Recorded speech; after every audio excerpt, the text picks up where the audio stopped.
welcome to our podcast. I am Seida, and today we'll be talking about accents, language, and the social judgments that form around them. We will discuss how accents are not just about pronunciation, but are closely connected to education, identity, power, and even discrimination. Before we begin, let's briefly introduce ourselves.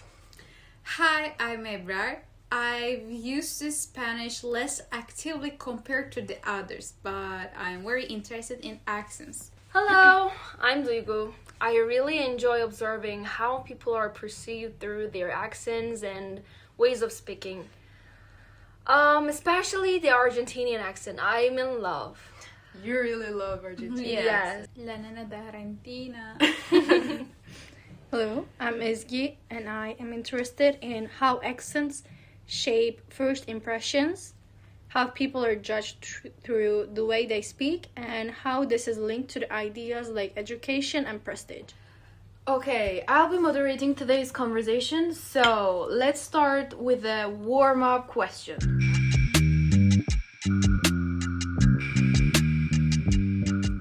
Our first question is, when you hear an accent, do you automatically form an idea about the speaker's level of education? Just wait, I'll start with myself. This happens to me involuntarily, and I'm actually uncomfortable with it. Ebrar, what do you think? Honestly, it happens to me sometimes. Even though I don't speak very actively, I notice that certain associations pop into my head as soon as I hear an accent. It's not conscious, but I can't completely ignore it either. And at first I want to say no, but when I think about it more, I'm not sure it's really possible not to notice. Yeah, I think we do notice it, but we don't want to admit it. Yeah, so can we say that accents works like a filter, whether we are aware of it or not? Yeah, definitely. Okay, let's continue with provocative question. So, do you think liking an accent is an innocent preference or is it a form of prejudice? Duygu? I thought about this a lot, to be honest. For example, I genuinely like Argentinian accent. It sounds more fluent, more relaxed, and more cool to me. But then I realized something. Because I like this accent, I also automatically perceive the speaker as more competent and more intellectual. Yeah, you always say like Argentinian accent is so Yeah, cool. It sounds beautiful. so good to me. You also speak with an Argentinian accent a little, right? Yeah, I'm trying. You're trying to speak with an Argentinian accent. Yeah, do you always speak like that? Anyway, when we say that I like it, we actually don't realize that we're making a classification, and this classification is rarely equal. What do you think, Ebrar? For me, finding some accents more aesthetic is very human, but it's hard to say that this is completely neutral. We see accents we like very differently from the ones we don't. I agree. It is based on perception, actually. We reach judgments without noticing. And some people might say, like, accents don't matter to me at all. But I still want to ask, do you think it is really possible to say, I don't notice accents and I don't care the accents? No, I don't think so. Accent is one of the most visible parts of a language. Like, it's impossible not to hear it. Yeah. Let's also look at examples from Turkish. When we hear an accent, do we automatically form an idea about the speaker's level of education? I actually want to ask about Turkish because like we are so familiar, it's our native language. That's why I asked first. I want to ask you, like, what do you think about that, Ebrar? For example, when I hear the Istanbul accent, I unconsciously associate it with being more educated. There is no real logic behind this, but it comes from how that accent is presented as the standard in the media. I feel something similar with Black Sea or Eastern and Italian accents. They sound warm and sincere, but when it comes to education or formality, we tend to push them aside. That shows we create a hierarchy between accents. when we hear an accent, we always make assumptions about someone's background or social status that just comes from the way that they speak. So accents doesn't just shape how we speak, but also how we are perceived, right? It stops being like just linguistic. And the person with the accent is usually aware of this. Even if the one judging says, I didn't do anything, the judgment is still felt.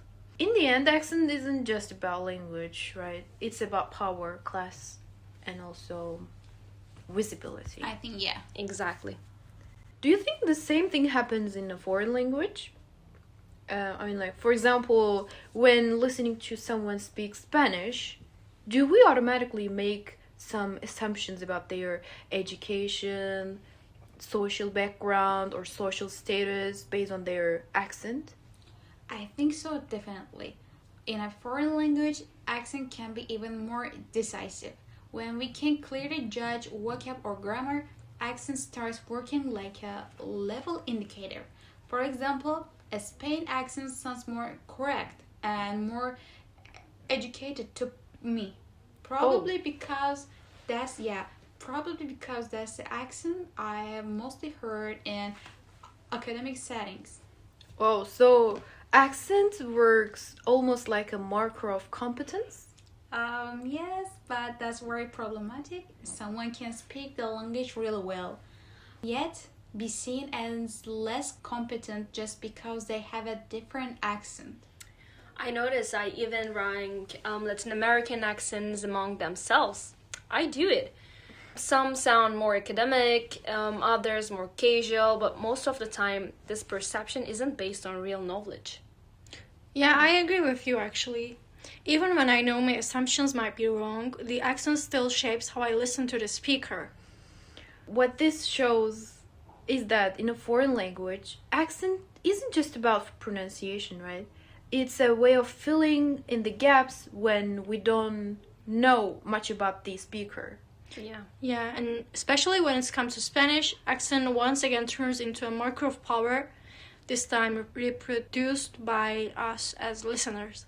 So let's talk about how we first encountered Spanish. So for most of us, it started at the university, right? For me, not. For Before you the not. university, still I was listening Spanish songs. Oh, you told me before. Movies, series. I was really interested. In Spanish. Yeah. It was actually the same for me because I was communicating with some people around Latin America, and I was interested in the language. Before the class? Yeah. Before learning Spanish? Yeah. Wow, that was the first for me. Like, I first encountered Spanish at the university. Like, before that, Me too, by the way. You right? Yeah. Uh-huh. I didn't have any interest with Spanish at first, but then I really like it. So let's ask a question. Do you think there was a difference between the Spanish we learned in class and the Spanish we heard in life? In class, Spanish felt very structured and correct, almost like there was only one version of the language. But when I started talking to native speakers, that idea quickly broke down, actually. Yeah, it's real because when we were in Spain with Ezgi, the people everything was different than I learned. I was just learning grammar, the things, but when I encountered with people, it was just very different for me. And what do you think, Ezgi? Yeah, I think the same. They just speak really different. They don't even use the words or grammar structures that we learn at the school. They just skip it and speak like more neutral. The daily words were different for me. I don't know, in real life, people swallowed words, left sentences unfinished, and used the language much more freely. At first, I saw this as wrong, but then I realized I started questioning whether the problem was their Spanish or the way I had learned it. Yeah, I agree with you. And also what really surprised me the most was that this gap was never discussed in academia. the language we learned was presented as the only correct one, while in real life, Spanish was more flexible. They were like just speaking neutral. And I think communication wasn't just about grammar. Accent, pauses, and competence were just as important. The social side of language was mostly left out in what we learned. Yeah, exactly. Academic Spanish told us what was correct, but not what was real, you know? And in real life, there isn't just one Spanish, you know, there are a lot of Spanish dialects. And that led us to ask, is correct really about grammar or about who is speaking as gift? That's where correct Spanish stops being linguistics and becomes social one. Because what's seen as correct is often not the most understandable, but the most prestigious. So the gap between academic and real life Spanish isn't just about language, right? It's also about power. That's why we decided to use an app where we could talk to native Spanish speakers. Yeah, at first it was very motivating. I realized there isn't just one Spanish. There were clear differences between Spain and Latin America in pronunciation and vocabulary. This diversity excited me, but it also confused me. Yeah, especially some speakers treated their own accent as the only correct one. Even when they understood us, they kept correcting our pronunciation, which really reduced the motivation to speak or learn the language.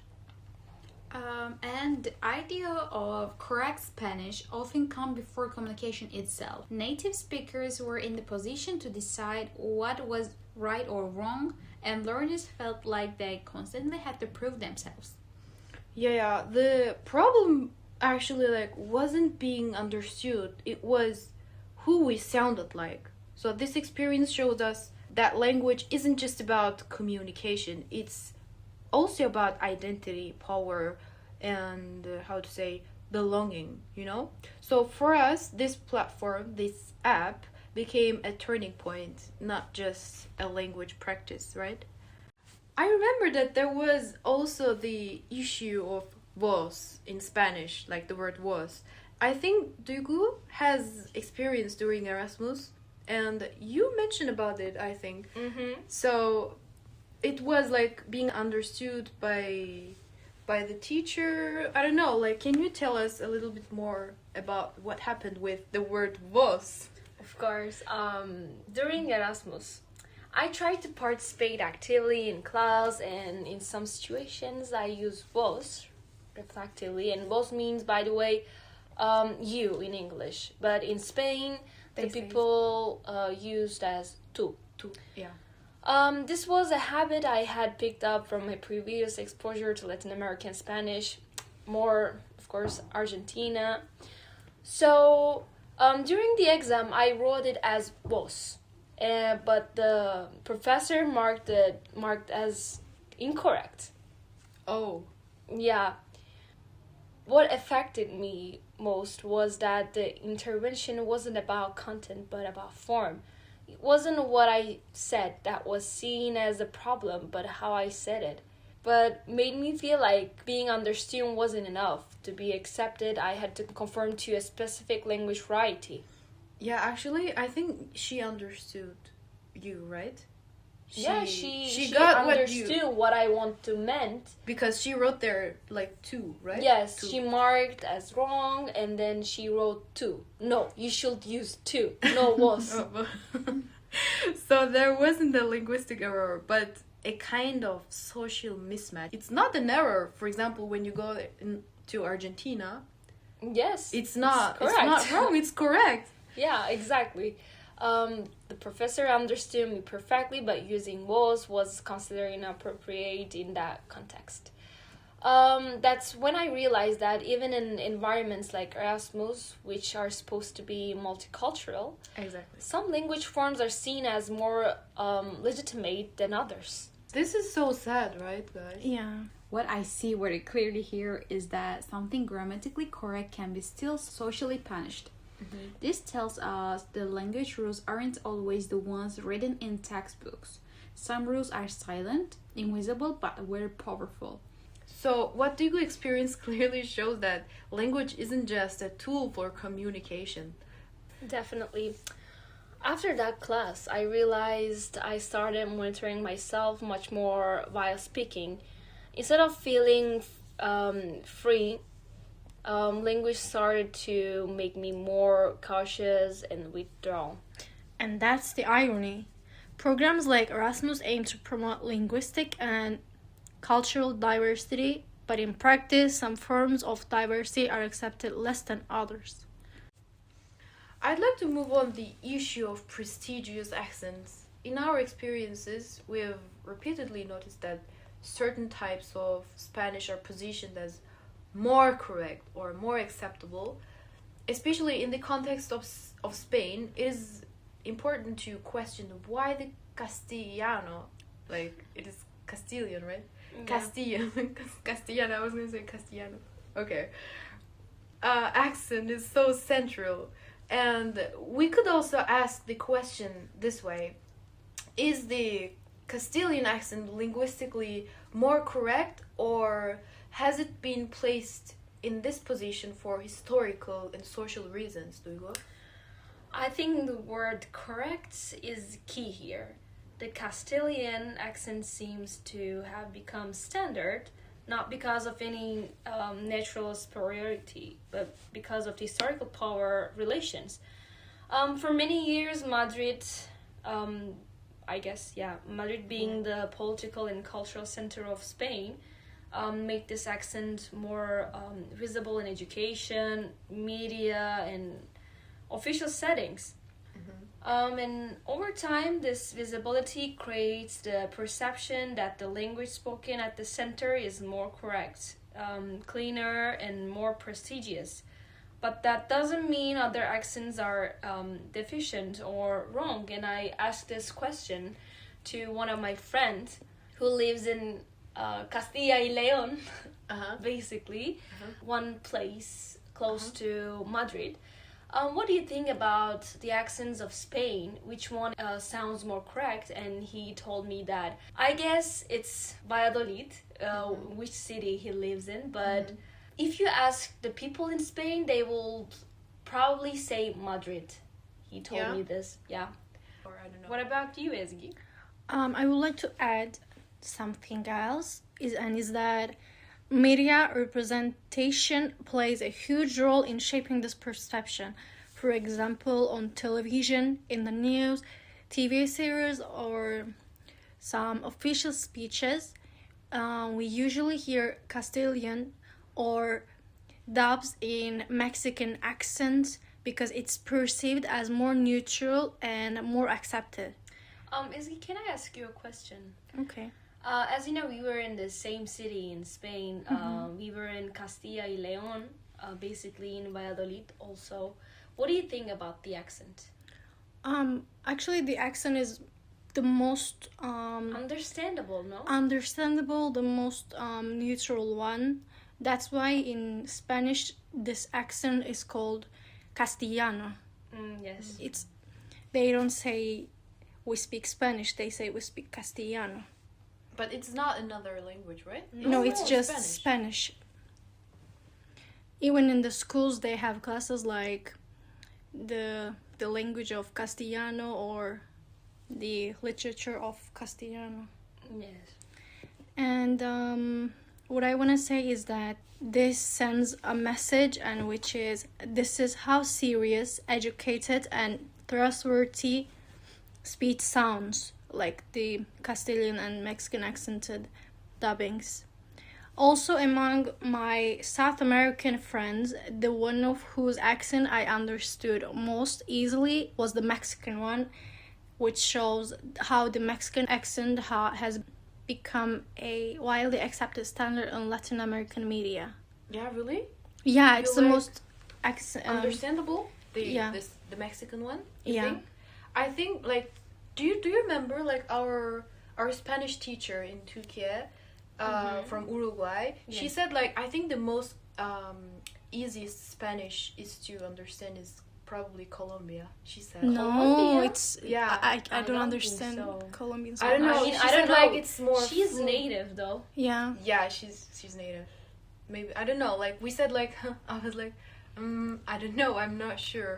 And she said like it depends on maybe the place. Maybe. Yeah, I think there is a very clear hierarchy here.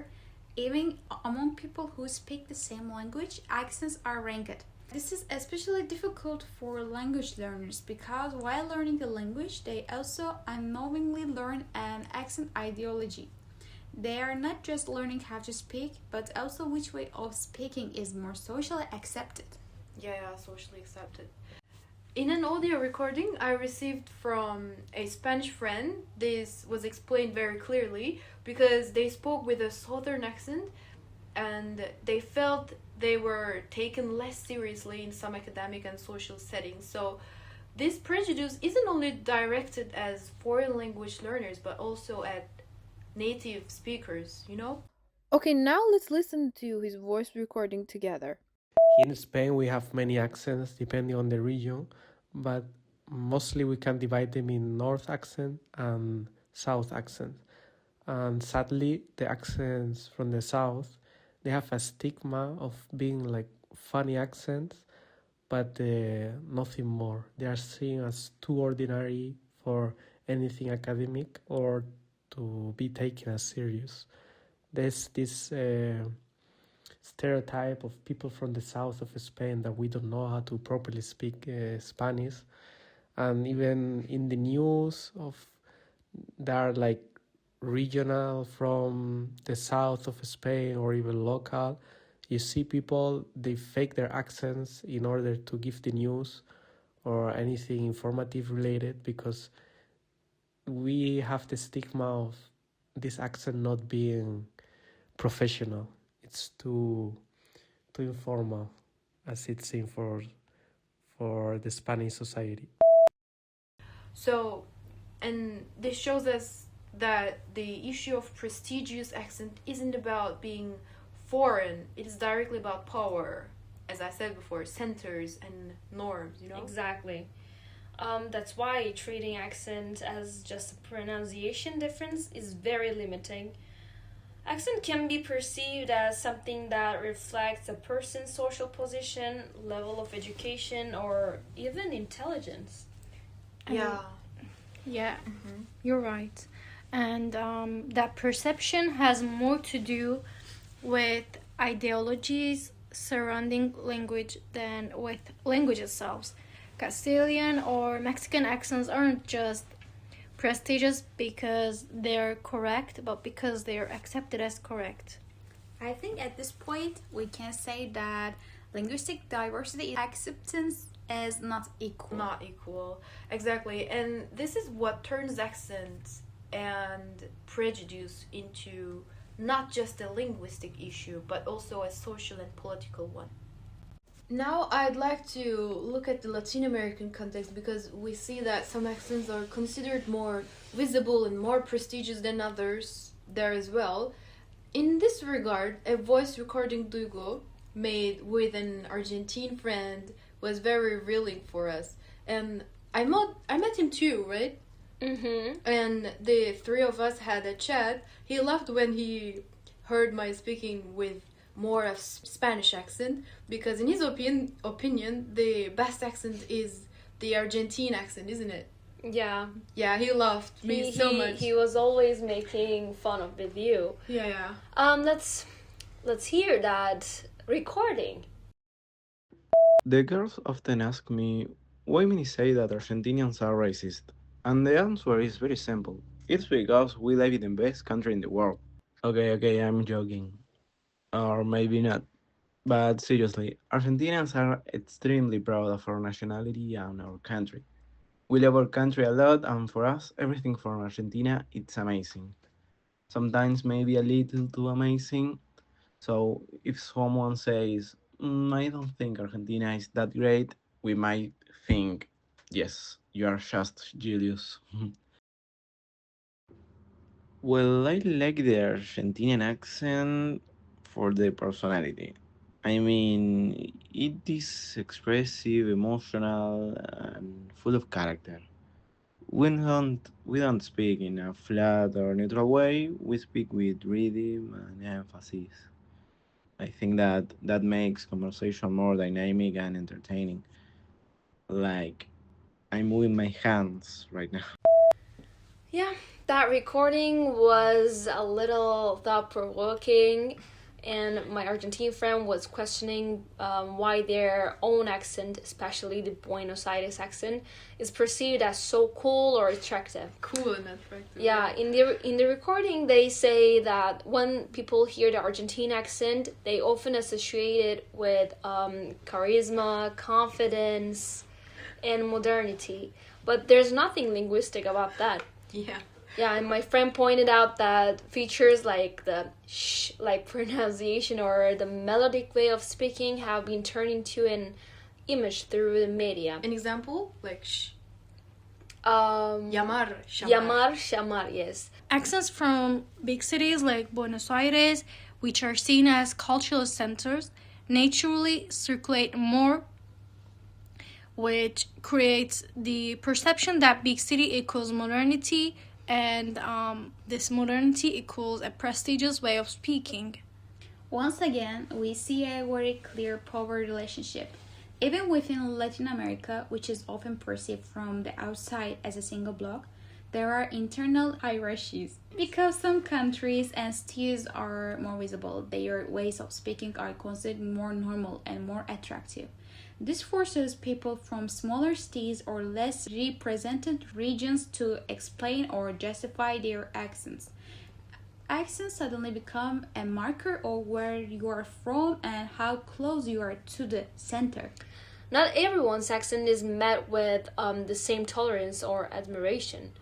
Some are labeled as funny, some as rude, and others as uneducated. Yeah, at this point, we can say that the Argentine accent being perceived as cool isn't a natural feature of the accent itself, but a historical, cultural, and media construction, right? And I believe that we see a similar situation in Peru as well. Are you Peruvian? Oh, that Yeah. question. That Yes, question that says a lot. Yeah. A lot. At first glance, it might sound like an innocent question, right? But when we look at the context, we realize that it often comes not from genuine curiosity, right?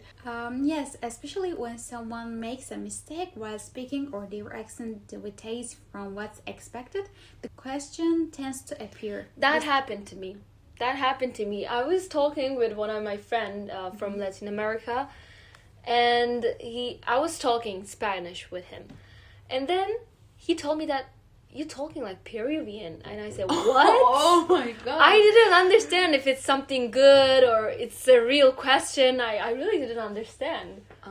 And then you learned it. And Yeah, then you taught and then me this. I learned. So it's not really asking like where are you from? It's more like saying why do you speak like that? And this turns a country name into a linguistic level. Being Peruvian here stops being a geographical identity and becomes a symbol for speaking incorrectly or incompletely or with lower prestige. Yeah, that's exactly what happened to me. And also, as far as I remember, they also say Peruvian and Bolivian, as far as I Yeah. remember, and it's the same thing, same meaning. Yeah. Yeah. So I couldn't tell if it was meant as an insult or just a neutral comment. It's like saying you're not speaking from the center, so there's something wrong with your speech. Okay, what are you doing, bro? Like, speak Spanish with me, like they say. Yeah, I mean, Into I Spanish. felt a little ashed. I don't know, and that shows how some countries and accents are seen as less valuable than others. By the things that you say, we can clearly see how quickly language produced generalizations. Yeah, so the real question here is, like, why is "are you Peruvian" question associated with making a mistake while other country names aren't used this way? And this shows us that some countries and accents are placed lower in the linguistic hierarchy, and that hierarchy is so normalized that a country name can suddenly become a warning or a form of belittlement. I think that's the most dangerous part. These expressions often appear as jokes or casual remarks, but when repeated, they normalize prejudices about accents and countries. Yeah, so the accent stops being just about how you speak, it just becomes a marker of where you're from and how seriously you'll be taken. In the end, phrases like "Are you Peruvian?" are small but very clear reflections of power relations in language. And this example shows us that accent isn't just a sound difference. So, how does this issue of accent and prestige appear in Turkish context? So, when some people from Latin America comes to Turkey, does this hierarchy soften or does it just change form? Ebrar, we did some research with a group of Latin American students living in Turkey, remember. What do you think? Oh, yes, I remember that research we did.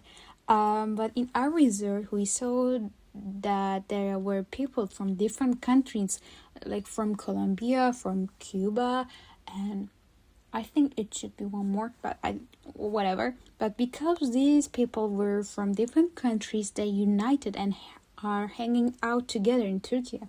I think maybe it because they were able to face-to-face communication. Yeah, these are my ideas. As we slowly wrap things up, and I want to ask one final question.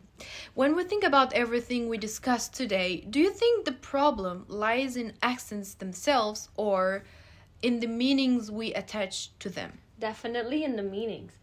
Because an accent is, at the end of the day, just a difference in sound, but we allow that sound difference with ideas about education, maybe class, intelligence, and even personality. That's where the real weight is. The moment we hear an accent, we start thinking that this person must be like this. And exactly. those thoughts don't come from the accent itself, they come from the social patterns we learn. I feel the same way. Accents are neutral, but we never allow them to stay neutral. We decide which accents sound serious, which sounds funny, and which ones need to be corrected. So the meanings attached to accents are not random. I also think the issue is entirely about meaning, because the same person can be perceived very differently when saying the same thing with a different accent. That shows us the problem isn't content, it's perception.